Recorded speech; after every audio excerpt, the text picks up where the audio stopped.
Chairman Peoples Party Bilawal Bhutto ने national action plan 2 बनाने का मुतालबा कर दिया। कहा कि नवाज शरीफ पहला नेशनल एक्शन प्लान बना सकते हैं तो कोई वजह नहीं कि शहबाज शरीफ नेशनल एक्शन प्लान 2 ना बना सकें।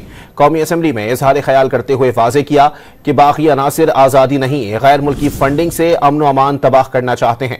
सवाल किया कि ये पाकिस्तानियों को कत्ल करके चीन को क्यों ललकारते हैं। इन हालात में भी PTI का एक ही मुतालबा है कि बानी को रिहा करो। वजीर आजम नवाज शरीफ था जब हमने पहली बार नेशनल एक्शन प्लान बनाया। कोई वजह नहीं है कि वजीर आजम शहबाज शरीफ नेशनल एक्शन प्लान 2 नहीं बना सकता है।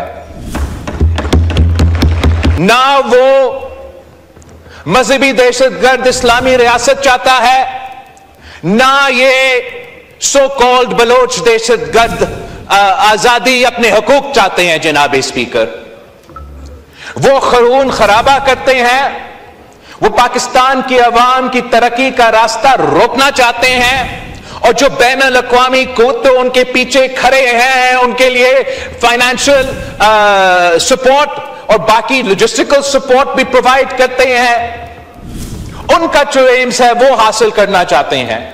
ये दहशतगर्द पाकिस्तान के आम शहरी को कत्ल करके चीन को क्यों ललकारते हैं।